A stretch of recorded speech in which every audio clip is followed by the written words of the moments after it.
Good morning, John Glenn. Today is Monday, April 24th, 2022. I'm Gavin, and this is the view from the Falcon's Nest.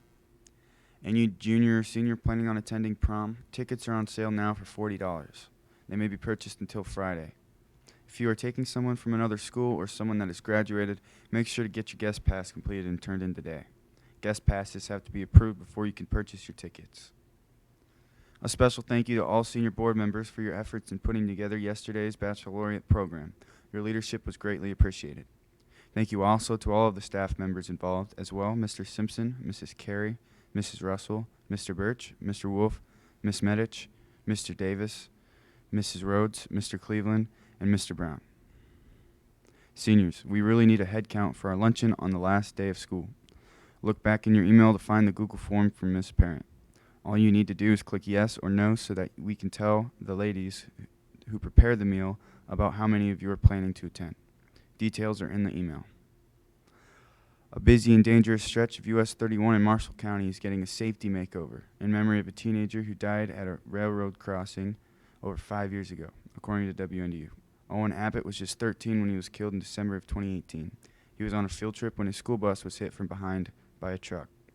The bus had stopped at the rail crossing on US 31 just south of 13th Road. It is a federal requirement for school buses and trucks carrying hazardous materials to stop at railroad crossings.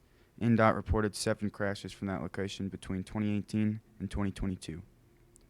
Lawmakers, NDOT engineers, and Owen's family gathered for the groundbreaking of the railroad overpass, so this type of tragedy won't happen again.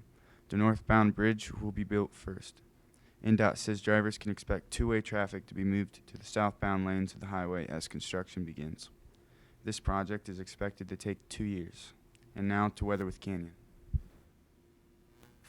For today, it's going to be mostly sunny, 33, real feel 28, wind speed is going to be east, 5 miles per hour.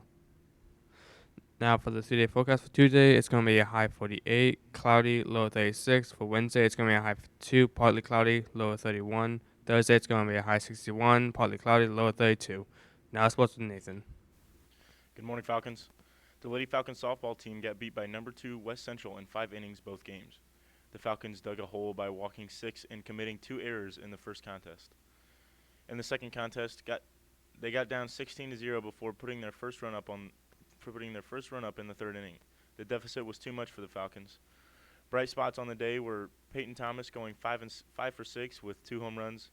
Michaela Leskowski had 2 hits in the first contest, and Kiera Medway went 1 for 1. The Falcons are back on the road tonight at South Bend Clay. 2 Northern Indiana Conference girls basketball standouts have announced they will play at Purdue. Both Mia and Amaya Reynolds will stay in state and join the teammate on their 2022 state title team, Rashonda Jones, and playing for the Boilermakers. According to WNDU, Mila appeared in 22 games last season as a freshman for the Terrapins, but only averaged 5 minutes per game. She scored a total of 23 points and added 19 rebounds and 4 assists.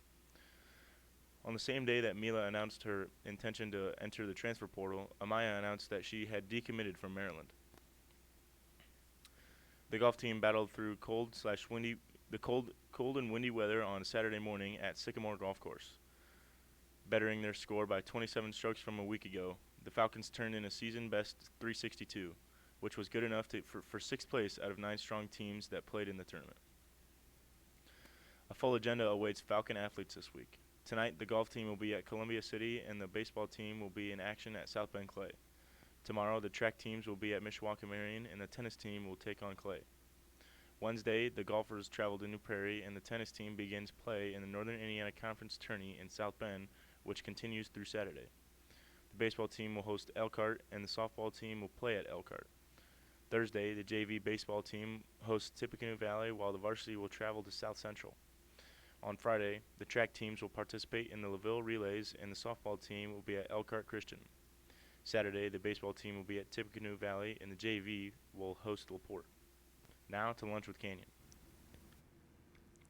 For today, we're going to be having bread, chicken patty, hamburger, patty, sweet potato fries, steamed broccoli, pineapple tidbits, and a variety of fresh fruit. That's all I have for today, Falcons. Have an amazing day.